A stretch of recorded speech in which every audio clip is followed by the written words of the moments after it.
Have you ever felt deeply hurt when the very child you loved, raised, and sacrificed so much for suddenly became distant, cold, or even disrespectful to you? Have you ever wondered why your unconditional love has been met only with silence, neglect, or hurtful words? Is it possible something happened along the way without you realizing it? And more importantly, if this relationship has fractured in ways so subtle yet so painful, is there any way to restore the respect and love you rightfully deserve? If these questions speak to your heart, stay with me. Because what I'm about to share may help you see clearly where things went wrong. And more importantly, how to reclaim your worth and find peace within yourself. Imagine this for a moment. You once planted a tree with all the love and care in the world. You nurtured it daily, shielding it from storms and winds, watching it grow with pride. But one day, as the tree grew taller and stronger, its branches began to strike you, and its roots seemed to pull away from you. How could this happen? How could something you cherished so deeply turn its back on you? The truth is painful, yet essential to face. A child who does not respect their mother does not become this way overnight. It happens gradually, in ways you may not have noticed. It happens through small moments, things you unintentionally allowed, or lessons life taught them without your awareness. And unless you recognize this today, this silent wound will only continue to hurt. In this video, we are going to uncover the root of this issue. Not to place blame on you, but to offer clarity, and most of all, tools to help you reclaim your dignity and self-respect. We'll explore how giving too much often leads to receiving less. And finally, arrive at the hardest, yet most liberating, truth. How to stop expecting what may never come, and instead, start living for yourself. I'm Gabriel, and what you're about to hear could completely shift your understanding of your relationship with your child. So, let's begin. If a child no longer respects their mother, whose fault is it? Is it the mother's, the child's, or simply life itself? The easiest answer is to blame today's society, youth's immaturity, or human nature's ingratitude. But easy answers don't reveal the truth. Because respect is never automatic, it must be nurtured or else it quietly disappears. And sadly, its absence often creeps in unnoticed. When you first ignored a sign of disrespect, when you continuously gave in to unreasonable demands, or when fear of losing their love made you tolerate words or actions you once would never have accepted. These small moments weaken boundaries, and love, without firm limits, eventually becomes something taken for granted. Marcus Aurelius once said, "We must live according to the nature of things, not the way we wish them to be." The nature of respect is clear. It cannot be demanded. It is earned, not through begging for recognition, but through clear boundaries and self-respect, by inspiring it through your presence and actions. The problem is that many mothers were raised to believe that love must be unconditional, to the point of sacrificing themselves completely. But excessive sacrifice does not create respect. Respect grows from balance, from giving while still valuing oneself. So I ask you, how many times have you allowed yourself to be spoken to disrespectfully without responding? How many times have you felt as though your time and efforts were disregarded? How many times have you swallowed your tears just to avoid pushing your child further away? If you believe that patience and submission will bring back lost respect, you're mistaken. Respect lost is not regained by waiting silently. It's reclaimed through clarity, strength, and courage. The first step is to acknowledge that the house may be crumbling, but you still have the power to rebuild its foundation. You have spent years gaining wisdom, resilience, and life experience. Do not let fear of loneliness or guilt prevent you from claiming the respect and recognition you rightfully deserve, because this is not about your child respecting you simply out of obligation, but about you remembering and showing that you are worthy of that respect. And once you do, you may be surprised to see even the most twisted branches begin to straighten again. As we explored earlier, giving too much without preserving anything for yourself can turn pure love into something invisible, or worse, taken for granted. You gave with the hope that eventually your sacrifices would be repaid with respect and gratitude. But what happens when reality proves otherwise? Behind the indifference, beyond the growing distance, something even more painful begins to emerge: guilt. And this guilt, whether obvious or hidden, has the power to trap you in a cycle of endless sacrifice and quiet frustration.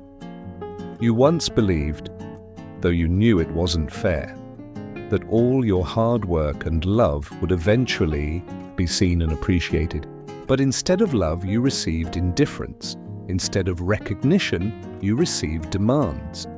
And instead of meaningful companionship, all you now receive fleeting visits and empty conversations. This brings us to one of the hardest lessons from Stoic wisdom.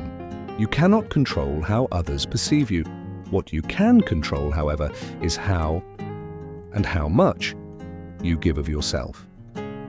This doesn't mean cutting your love off or closing your heart to your child. Instead, it means restoring balance. It means realizing that healthy love is not about giving until you have nothing left. It's about giving consciously, with dignity and self-respect. You matter too, so think about this carefully. If you were no longer always available, if you set clear and healthy boundaries, if you began prioritizing your well-being, how would that dynamic with your child shift? At first, yes, they might be surprised. They may even become frustrated. After all, people don't easily accept losing something they once took for granted. But with time, something powerful will happen. They will start to see you for who you truly are, not just their mother, but a human being with needs, desires, and a life of your own. Now comes the real question. Do you dare to take that step? Do you have the courage to stop giving until you lose yourself? Do you dare to show them that while your love is unconditional, your respect for yourself is non-negotiable? Because the only way to change this story is to stop writing it the same way over and over again. Waiting for gratitude or respect to magically appear will only leave you waiting forever. And unfortunately, the problem of giving too much doesn't end with their indifference. There is something even more dangerous quietly growing within you: guilt. We have now arrived at the third critical point in this journey, and this is where the story begins to shift. Guilt does not just make you vulnerable, it keeps you locked in a pattern of endless giving, frustration, and self-sacrifice. Ever since you became a mother, guilt has followed you like a shadow. Guilt for not doing enough. Guilt for not being perfect. Guilt for decisions you now question. But there is something important you need to understand. Unproductive guilt becomes a powerful tool: manipulation. Whether you are fueling it yourself or your child is unconsciously taking advantage of it, guilt chains you to the role of the eternal provider. A mother consumed by guilt does not set boundaries. She does not demand respect. She does not allow herself to be valued. And this is how many children, even unknowingly, learn that they can push and cross lines without consequences. Words like, "You weren't there for me when I needed you," or "if only you had done things differently," become emotional daggers. You retreat. You give more.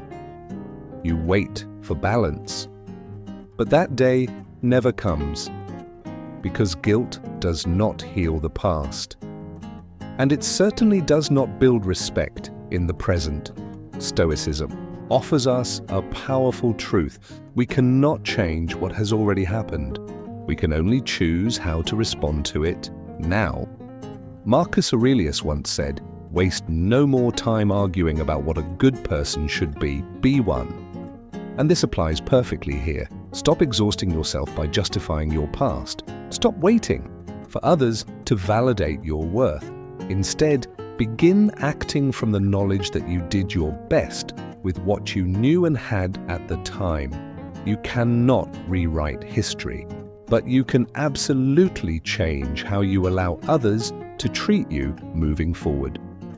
If guilt has weakened your spirit, it's time to change the narrative starting today. Every time guilt, whether from your child or from within yourself, creeps in, answer it with one simple and empowering question. What now? Not what if, not what should I have done, but what do I do with this today? The answer is clear. Stop waiting for validation. Stop apologizing endlessly and start living with certainty and freedom. But my friend, beware. Because beyond guilt, there is an even more dangerous enemy waiting silently: the fear of loneliness. We've just uncovered a difficult truth. The fear of loneliness has quietly led you to tolerate far too much for far too long.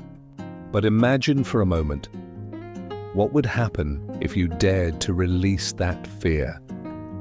What if, instead of clinging to draining relationships, you chose to prioritize your own value and happiness? Main content. Take a step back and look honestly at your life. Ask yourself, has the fear of being alone silently guided your decisions? Have you held on to relationships that only exhaust and deplete you, simply because you couldn't bear the thought of letting them go? Now imagine what would change if you released that fear. What if, instead of desperately holding on, you invested in yourself, in new friendships, meaningful activities, and fulfilling moments designed to enrich your life? Here's the truth. Real strength isn't about enduring the unacceptable out of fear. True strength is found in learning to enjoy your own company, knowing that your worth comes from who you are, not from the roles you play in other people's lives. You weren't born to live in anyone's shadow. You weren't meant to beg for attention or trade your dignity just for a few obligatory visits and superficial conversations. Life still has so much to offer you, but only if you dare to stop begging for what should already be yours by right.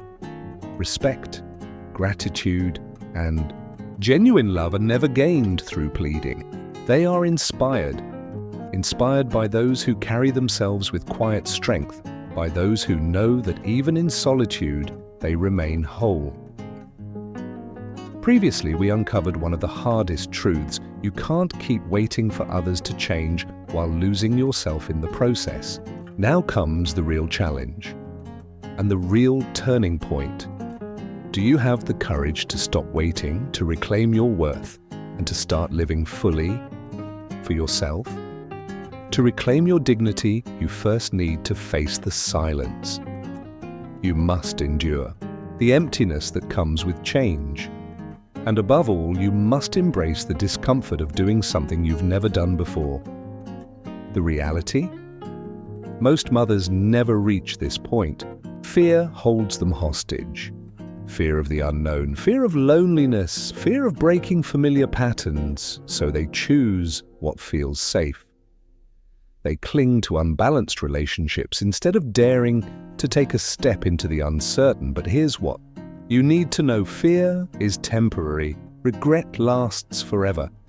Gratitude cannot be begged for. It grows in the space of absence. It blooms when inspired by example and the unwavering resolve of someone who understands that love does not mean enduring. Everything. The wisdom of Stoicism teaches us this valuable lesson. You can't force anyone to value what they have, but you can decide how much more of your peace you're willing to sacrifice for nothing. And that choice, that power, belongs only to you. If you've made it this far, it's because deep down you already know. You can't keep living like this. You've seen how a lack of boundaries erodes respect. You've noticed how fear of loneliness makes you tolerate the intolerable. You've realized how guilt has become your silent enemy. And most importantly, you've understood that gratitude cannot be demanded. It must be awakened. Now we arrive at perhaps the most difficult but most liberating truth of all. It's time to stop waiting for what may never come and reclaim Yourself. How many more years will you sit in that same chair, in that same house, waiting for a change that never arrives? How many more excuses will you make for your child's indifference? They're busy. It's just modern life. Maybe someday they'll understand. And how many more mornings will you wake up, feeling incomplete, wondering when or if the broken pieces will ever fit together again?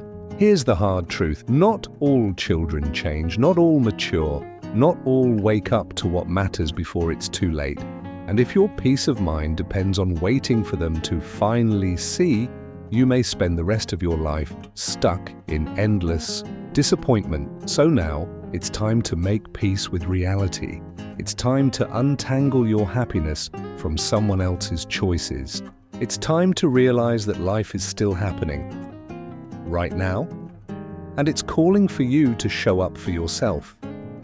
Because you are more than just a mother. You are more than just a background character in someone else's story. And letting go doesn't mean giving up. It means freeing yourself. It means loving wisely, without begging, without hoping for what may never come. Ask yourself honestly, if you knew your child would never change, what would you do with your life? Where would you invest your energy? What dreams would you finally pursue? Because that answer is everything. Marcus Aurelius once said, "The happiness of your life depends on the quality of your thoughts." If your mind stays stuck on what's missing, you will only invite frustration. But if you shift your focus to what you still have, to the possibilities that still lie ahead, to the people and activities that actually nourish your soul, you will have made the most powerful choice of all, to live instead of endlessly waiting. And when you do that, when you stop handing your self-worth to others, something remarkable happens. Respect starts to come, not because you asked for it, but because you became it. When you stop begging, when you stand tall in your own completeness, when you learn to enjoy your own company and ask for nothing but fairness, the world takes notice. And maybe your child will too. But here's the secret. By that time, it won't matter so much anymore. Because the person who truly needed to recognize your worth was always you. Earlier, we discussed a hard but necessary truth. Respect starts when you dare to set boundaries. Now it's time to go deeper, into the place where many fear to step. Because setting boundaries doesn't just change how others treat you. It also changes how you see yourself. So what really happens when you finally say, enough is enough? Surprisingly, nothing terrible. The world doesn't end, you're still standing, you're still you. And more importantly, you suddenly realize you don't have to beg for love or approval. Once you taste that inner strength, once you see that protecting your own space doesn't destroy your life, something powerful awakens within you. Self-respect begins. As Stoicism teaches us, True happiness doesn't come from controlling others. It comes from controlling yourself and your decisions, and at this point, your decision becomes crystal clear. Keep waiting for them to change, or change yourself right now. If you refuse to set boundaries today, tomorrow will look just like today. And so will every day after that, until your last. So, ask yourself, are you willing to continue living as a second option? As someone they only turn to when it suits them? Or will you finally start paving your own way with the dignity of someone who knows their worth? Time is no longer something you can afford to waste. By now, you've understood something very important. You cannot keep waiting for respect from those who never learned how to give it. You've realized that real change only happens when you set boundaries, let go of guilt, and stop depending on your child's approval to feel valid. But let's be honest. There's still one last wall left to break: your own fear. Fear of conflict. Fear of being judged as a bad mother. Fear of rocking the boat. And perhaps the scariest of all, fear of not knowing who you are if you're no longer the one who always gives in. But here's the truth. There's never a perfect moment to say no more. No sign from above will come. Only the quiet voice inside you saying, I can't keep living like this. Each day you avoid setting boundaries, you silently teach others that it's okay to treat you this way, but here's the empowering part. You can change that if today, right now, you decide, I will no longer accept disrespect, I will no longer justify neglect, I will no longer be available only when it's convenient for them. Then something will shift. Yes, there will be resistance. Yes, there may be anger and manipulation, but that doesn't matter. What matters is this: for the first time, they will face the consequences of their actions, and that's the only way true lessons are learned. Don't expect gratitude. Don't expect hugs or sudden understanding. Expect discomfort. Expect pushback. Expect emotional storms, because when those who've always had control sense it's slipping away, they fight to keep it. But if you remain firm, if you stand your ground, if you show through your actions that you are no longer the same, things will change. Maybe they'll start seeing you differently. Maybe they'll finally understand you are not an endless resource. Maybe, just maybe, they'll learn to truly respect you. But here's the most freeing part. Even if they don't, you will have reclaimed your life. Because the respect you need most isn't from them. It's from yourself. And until you give it to yourself first, no one else ever will.